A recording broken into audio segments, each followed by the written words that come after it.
प्यारे बच्चों नमस्कार। कैसे आप सभी लोग? उम्मीद करते हैं कि सभी बच्चे ठीक होंगे। आज आप सभी बच्चों के लिए हम फाइनली लेके आ गए हैं वायरल सब्जेक्टिव क्वेश्चन। ठीक है, जिस भी बच्चे का, चाहे वो साइंस का हो या आर्ट्स का या कॉमर्स का, सभी बच्चे का 6 तारीख से जो है हिंदी का पेपर है। ठीक है, 6 तारीख को जो है आर्ट्स वाले का है, तो 8 तारीख को जो है साइंस वाले बच्चे को है। यानी तीनों टर्म, साइंस आर्ट्स कॉमर्स, तीनों बच्चे के लिए जो प्रश्न लेके आए हुए हैं हम, वो बहुत ही ज़्यादा इम्पोर्टेंट प्रश्न है प्यारे बच्चों।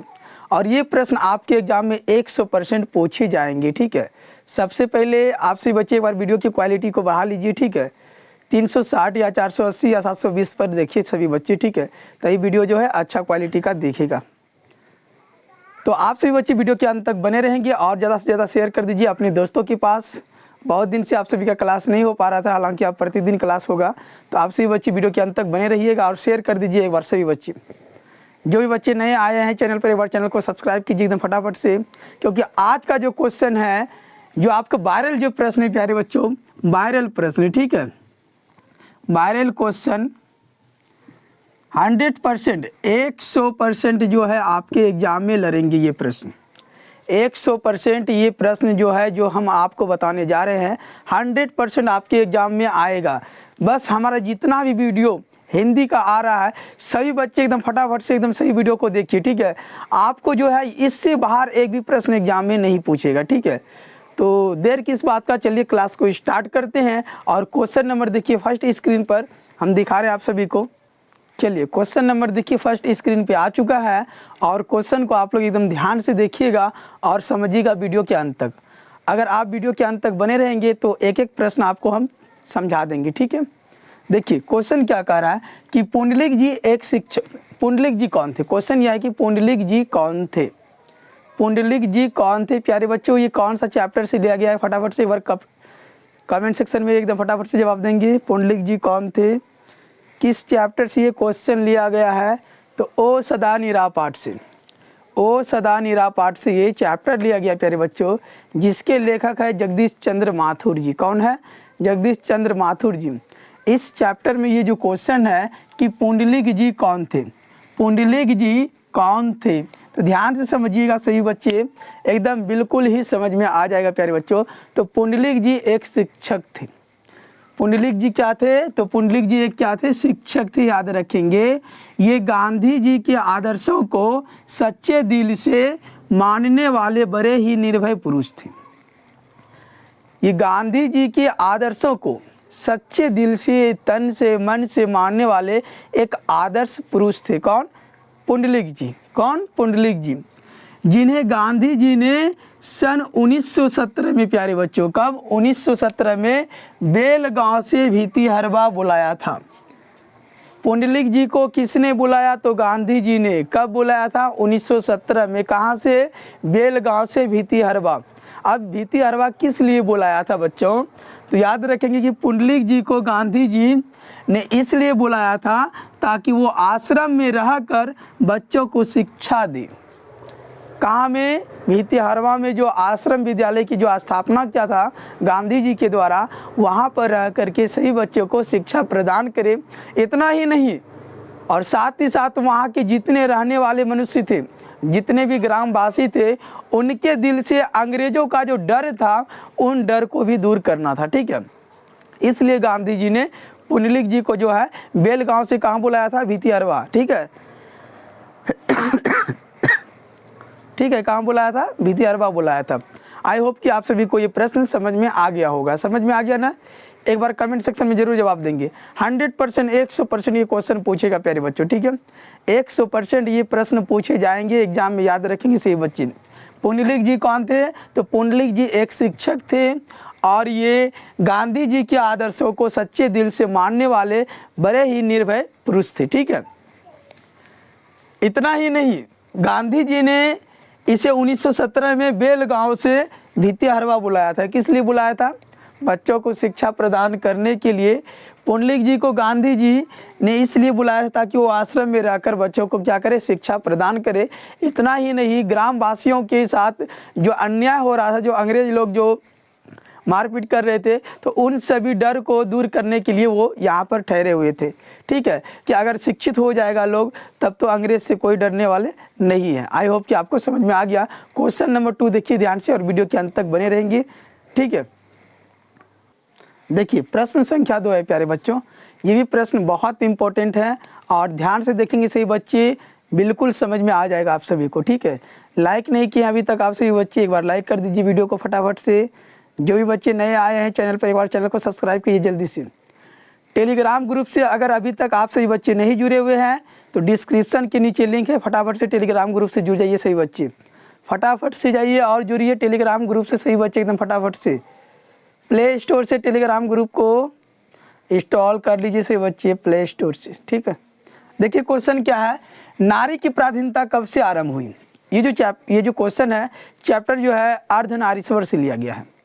नारी की पराधीनता कब से आरंभ हुई प्यारे बच्चों, ये क्वेश्चन किस चैप्टर से है सबसे पहले आपको ये पता करना है। तो ये अर्धनारीश्वर से थोड़ा सा खांसी हो गया। ठीक है, ये चैप्टर किससे है, अर्धनारीश्वर से है। और अर्धनारीश्वर के जो लेखक है वो रामधारी सिंह दिनकर जी है। कौन है, रामधारी सिंह दिनकर। इनमें जो है इस चैप्टर में शंकर जी का और पार्वती जी के बारे में भी बताया गया है कि अर्धनारीश्वर का अर्थ ही होता है कि आधा पुरुष और आधा स्त्री, समझ रहे हैं। चलिए क्वेश्चन पे चलते हैं और समझते हैं ध्यान से कि नारी की पराधीनता कब से आरंभ हुई। तो आंसर हो जाएगा जब से मानव जाति ने कृषि का आविष्कार किया। कृषि का अर्थ क्या हो गया प्यारे बच्चों, खेती बाड़ी। जब से मानव जाति ने खेती का आविष्कार किया तब से नारी की पराधीनता क्या हो गया, आरंभ होने लगा, शुरुआत होने लगा। पराधीनता का अर्थ यह होता है कि नारी को जो है ढकेल देना, अपने से दूर ढकेल देना, समझ रहे हो ना, अपने से दूर कर देना। समझ रहे हैं सभी बच्चे ना, नारी की पराधीनता का अर्थ क्या हो गया कि नारियों को अपने से अलग हटा देना, दूर कर देना। तो जब से मानव जाति ने किसका आविष्कार किया, कमेंट सेक्शन में एक बार बताइए सभी बच्चे, किसका आविष्कार किया, कृषि का। तब से जो है नारी की पराधीनता क्या हो गया प्यारे बच्चों, आरंभ हो गया। ठीक है, कृषि के आविष्कार होने से नारी की पराधीनता, कृषि के आविष्कार होने से नारी घर में और पुरुष बाहर रहने लगा। नारी कहाँ रहेंगी प्यारे बच्चों, घर में, और पुरुष कहाँ रहेगा, बाहर में रहेगा। ठीक है, कब से, जब से कृषि का आविष्कार हो गया उसी समय से। यहाँ से जिंदगी जो है दो टुकड़ों में बट गई। यहाँ से जिंदगी कितने टुकड़ों में बट गई, 2 टुकड़ों में बट गई। घर का जो है जीवन सीमित होता गया और बाहर का जीवन जो है निश्चिम होता गया। कहने का अर्थ यह हो गया कि अब जो है घर का जितना भी काम काज है वो कौन करेगी, स्त्री करेगी। ठीक है, नारी करेगी। और बाहर का जो काम वो कौन करेगा, पुरुष करेगा। ठीक है, कब से, जब से मानव जाति ने कृषि का आविष्कार किया। एवं छोटी जिंदगी बड़ी जिंदगी की अधिकाधिक अधीन होती चली गई। जो छोटी जिंदगी है वो बड़ी जिंदगी की क्या होते चलेगी, अधिकाधिक अधीन होती चली गई। ठीक है, इस पराधीनता के कारण नारी अपने अस्तित्व की अधिकारिणी नहीं रही। अब उसको कोई हक नहीं है। कम से कम देखिए, जब ये बंटवारा हो रहा था तो उस समय उससे पूछना चाहिए, उसकी भी राय लेना चाहिए कि आखिर आपकी क्या मर्जी है।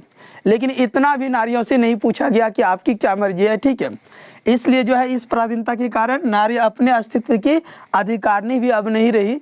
हमें उसे कुछ बोलने का मौका ही नहीं दिया गया था इस चैप्टर में। उसके सुख और दुख, प्रतिष्ठा और अप्रतिष्ठा, यहाँ तक कि जीवन और मरण पुरुष की मर्जी पर टिकने लगे हैं।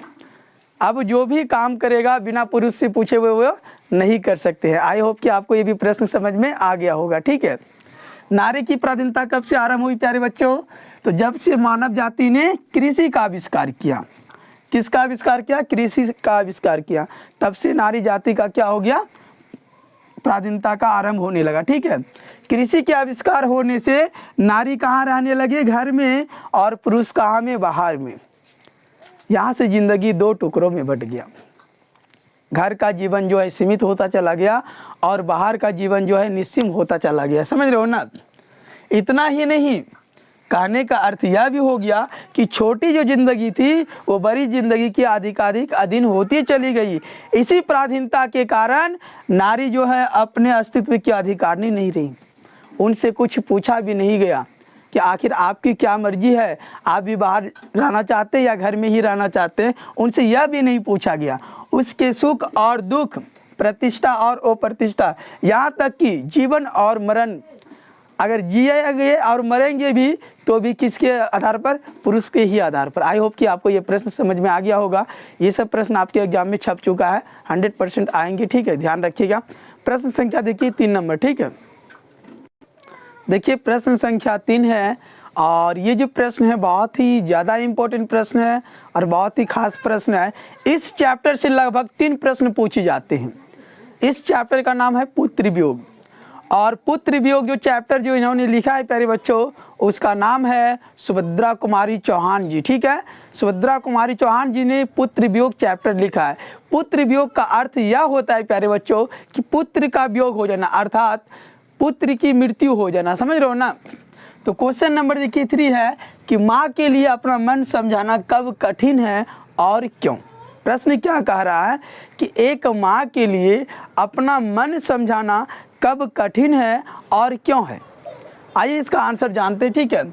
माँ के लिए अपना मन समझाना तब कठिन हो जाता है, एक माँ का मन समझाना तब कठिन हो जाता है जब उसका प्यारा बेटा, अर्थात पुत्र की अगर बात करेंगे हम, उसका प्यारा बेटा उसके पास नहीं होता है, समझ रहे हो ना।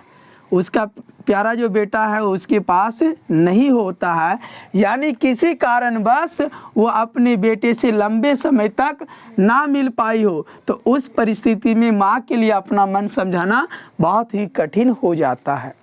समझ गए सभी लोग क्या? एक बार कमेंट सेक्शन में ज़रूर बताएंगे, समझ गए सभी लोग, हाँ या नहीं? सही बच्चे एक बार बताएंगे, ठीक है। माँ के लिए मन समझाना कब कठिन है और क्यों।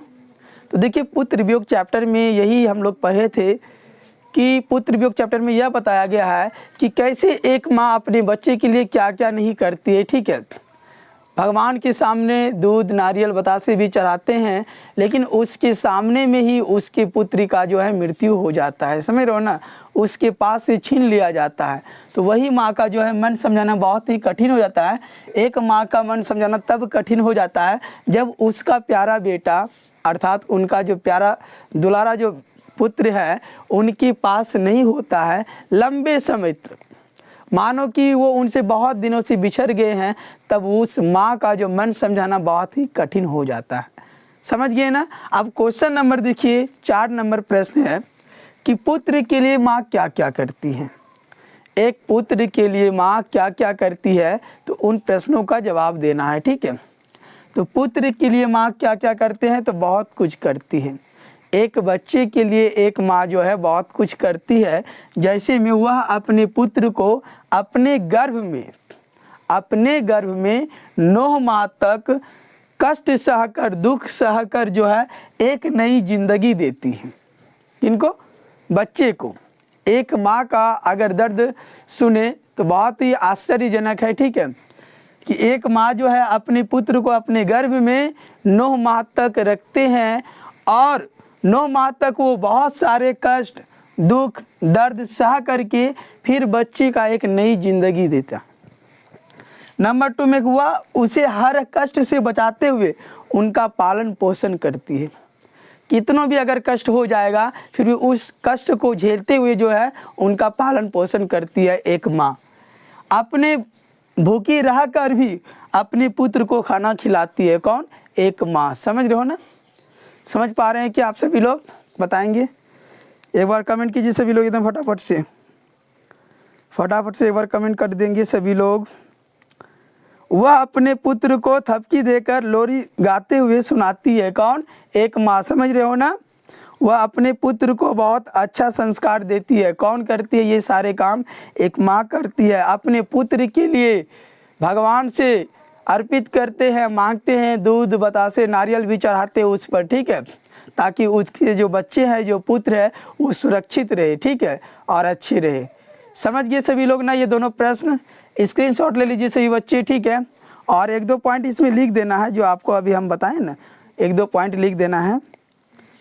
यहाँ पर तो 2-3 पॉइंट हम लिखे हैं ना, वह अपने भूखी रहकर भी उसे अपने पुत्र को खाना खिलाती है, ठीक है। अपना भूखी रह जाती है लेकिन अपने पुत्र को वो खाना खिलाती है, ठीक है। और 4 में लिखेगा अपने पुत्र के लिए माँ देवताओं से लाखों दुआएं मांगती है, कई सारे दुआएं मांगते हैं, ठीक है। वह पुत्र को थपकी देकर लोरी गाते हुए सुनाती है, वह अपने पुत्र को बहुत अच्छा संस्कार देती है। ये सारी चीज़ें लिख देंगे आप सभी लोग, समझ गए ना। अब प्रश्न संख्या 5 पे चलते हैं, ठीक है। वीडियो के अंत तक बने रहिएगा, लाइक कीजिए सभी लोग, एक बार वीडियो को फटाफट से लाइक कीजिए। मात्र 10 लाइक का टारगेट है सभी लोग, तो फटाफट से कर दीजिए लाइक, एक बार लाइक कीजिए सभी लोग। देखिए प्रश्न संख्या 5 आ चुका है आपकी स्क्रीन पर। 5 और 6 दोनों को एक साथ हमने लिख दिया, ठीक है। अब दोनों प्रश्न को एकदम ध्यान से समझिएगा सभी बच्चे, और वीडियो के अंत तक बने रहेंगे, ठीक है। क्वेश्चन देखिए क्या है 5 नंबर की, मानक और सिपाही, मानक और सिपाही एक दूसरे को क्यों मारना चाहते हैं, ठीक है। मानक और सिपाही एक दूसरे को क्यों मारना चाहते, ये जो क्वेश्चन है प्यारे बच्चों, ये सिपाही की माँ से लिया गया है। और सिपाही की माँ जो चैप्टर है वह एक एकांकी है, क्या है, एकांकी है। और इस चैप्टर के जो लेखक है मोहन राकेश जी है। इस चैप्टर में एक पूरे परिवार के बारे में बताते हैं, जैसे में बिस्नी एक माँ होती है और उसकी बेटी जो है मुन्नी होती है, और मुन्नी की जो उम्र है वो 14 वर्ष की होती है। और उसके एक बेटे भी होते हैं जिसका नाम मानक होता है। और पड़ोसन की कई सारी व्यक्ति है, जैसे कुंती हो गया, दीनू हो गया, ठीक है, और कुम्हार भी होता है इसमें, ठीक है। चलिए समझते हैं चैप्टर के बारे में, क्वेश्चन के बारे में हम लोग, ठीक है, कि मानक और सिपाही एक दूसरे को क्यों मारना चाहती हैं। मानक जो थे वो भी एक सिपाही थे, और सिपाही की अगर बात करेंगे एक जापानी सिपाही थे। मानक भारत की ओर से, और एक जो सिपाही थे वो अंग्रेजों की ओर से युद्ध में गए थे, ठीक है। समझ रहे हो ना, ध्यान से समझिएगा, सभी को एकदम एक एक प्रश्न समझ में आ जाएगा। और ये सब प्रश्न डायरेक्ट आपके एग्जाम में बता दिए हैं ना आप सभी को। चलिए समझ गए आप लोग। मानक बर्मा की लड़ाई, बर्मा जो है एक जगह का नाम है प्यारे बच्चों, कलकत्ते की तरफ है बर्मा, ठीक है। तो मानक जो है बर्मा की लड़ाई में भारत की ओर से अंग्रेजों के साथ लड़ने गया था। कहाँ की लड़ाई में, बर्मा की लड़ाई में। किसके ओर से, भारत की ओर से। किसके साथ लड़ने गया था, अंग्रेजों के साथ लड़ने गया था, ठीक है। और दूसरी ओर के जो पक्ष थे वो जापानी थे प्यारे बच्चों, क्या उन थे, जापानी थे, जापान के लोग थे। इन दोनों से ही जो है लड़ाई शुरू होने वाली थी, ठीक है। आप सभी को पता है कि सेना जो है एक दूसरे का कट्टर दुश्मन होता है, एक दूसरे का क्या होता है, दुश्मन होता है। दोनों अपने देश के लिए जो है मर मिटते हैं, आप सभी को ये चीज़ पता ही है, ठीक है। क्योंकि वे अपने अपने देश का प्रतिनिधित्व करते हैं। हर सैनिक जो है अपने अपने देश के क्या करते हैं, प्रतिनिधित्व करते हैं। उसी प्रकार से मानक और सिपाही जो थे, ये सिपाही कौन सा प्यारे बच्चों, जापानी सिपाही, समझ रहे हो ना। मानक भी एक सिपाही थे हालांकि, लेकिन ये जो सिपाही की अगर बात करें ये जापानी सिपाही थे, ठीक है। दोनों सिपाही अपने को एक दूसरे का जो है दुश्मन मानते थे, दुश्मन समझते थे और मानते थे, समझ रहे हो ना। इसलिए वे एक दूसरे को मारना चाहते थे, कौन, मानक और सिपाही एक दूसरे को मारना चाहते थे। आई होप कि ये भी प्रश्न समझ में आ गया। अब प्रश्न संख्या देखिए 6 नंबर प्रश्न है कि बिस्नी मानक को लड़ाई में क्यों भेजती है। आखिर क्या कारण है जो एक माँ अपने बच्चे को युद्ध में भेजती है, क्या कारण हो सकता है। तो बिस्नी जो है मानक को लड़ाई में इसलिए भेजता है प्यारे बच्चों क्योंकि उसके घर की जो आर्थिक स्थिति थी वो बहुत ही दयनीय हो चुकी थी। इतना ही नहीं, उसके घर में एक जवान लड़की भी थी जिसका नाम मुन्नी थी, आप सभी को पता ही है। एक बच्ची थी जिसका नाम क्या था, मुन्नी। और मुन्नी की जो उम्र थी वो 14 वर्ष थी। मुन्नी की उम्र कितना था प्यारे बच्चों, 14 वर्ष था। और उनकी शादी ब्याह का भी चिंता सताए जा रहा था, ठीक है। इन्हीं सभी कारणों के लिए बिस्नी ने जो है जानबूझ करके जो है मानक को सेना में भर्ती करवा दिया, ठीक है। देखो, मुन्नी के विवाह की चिंता के कारण, मुन्नी की विवाह की चिंता के कारण, उसके चिंता जो सताए जा रहे थे, उन्हीं चिंता के कारण बिस्नी मानक को लड़ाई में भेज देती है। बिस्नी ने मानक को लड़ाई में भेज देती है क्योंकि बिस्नी के घर की हालत, बिस्नी के घर की जो हालत है वो बहुत ही ज़्यादा खराब था, दयनीय स्थिति था। मानक के सिवा घर में कोई कमाने वाला नहीं है, उसकी पूरी फैमिली में मानक के अलावा और कोई कमाने वाला नहीं था। वैसे भी जिस समाज में बिना दहेज के, बिना पैसे की शादी ना हो, वह समाज जो है प्यारे बच्चों कलुष, कलुष का अर्थ यह हो गया गंदा कहलाता है। समझ रहे हो ना? खांसी थोड़ा बढ़ते जा रहा है, ठीक है, समझ गए आप सभी लोग, समझ गए ना? मुन्नी की विवाह की चिंता के कारण बिस्नी मानक को जो है लड़ाई में भेजती है, क्योंकि बिस्नी के घर की हालत जो है बहुत ख़राब है और मानक के सिवा घर में कोई कमाने वाला नहीं है। वैसे भी जिस समाज में बिना पैसा का, बिना दहेज का शादी ना हो, तो वो समाज क्या कहलाता है? कलुष यानी गंदा कहलाता है। समझ गए ना आप सभी लोग? आई होप कि आप सभी को ये सारे प्रश्न समझ में आ गया होगा। अब देखिए, आप सभी का जो क्लास होगा वो 21 तारीख को होगा। 21 तारीख को आप सभी बच्चे शाम को 6:30 बजे जरूर जुड़िएगा और ऑब्जेक्टिव का क्लास होगा। 100 ऑब्जेक्टिव जो कराएंगे वो बिल्कुल आपके एग्जाम में वहाँ से 20 से 22 क्वेश्चन 100% फंसने वाला है। व्याकरण साथ, ठीक है, व्याकरण के साथ पूरी बुक से क्वेश्चन लेकर के आएंगे, ठीक है। तो आप सभी बच्चे वीडियो के अंत तक बने रहने के लिए आप सभी को धन्यवाद। मिलते हैं नेक्स्ट वीडियो में।